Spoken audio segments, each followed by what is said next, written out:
আর আওয়ামী লীগের কারণে আজকে বিভিন্ন হত্যাকাণ্ড হয়েছে। আজকে বিভিন্ন কারণে এই কিশোর গ্যাং হয়েছে। আর আমরা সেই কারণে কর্মী সভাটা আমরা মনে করে চাঁদাবাজি চলবো না, চাঁদাবাজি বন্ধ করার জন্য আজকে কর্মী সভা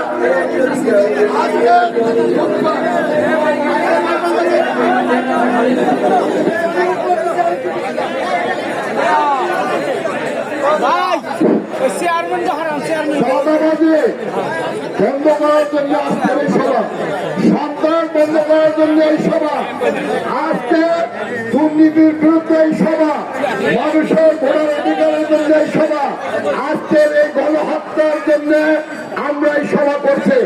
আজকে আমরা জানি এই জায়গায় জামাতের লোক রয়েছে, ইসলামের শাসনতন্ত্রের লোক রয়েছে, সকলকে সালাম জানিয়ে আজকের এই সভা সম্ভব হবে। একজন সভাপতি করবেন, একজন সভাপতি করবেন। আমরা তালিকা দেবো, তালিকা আপনারা দেখতে পাবেন, এখানে আপনারা সকলে ধন্যবাদ।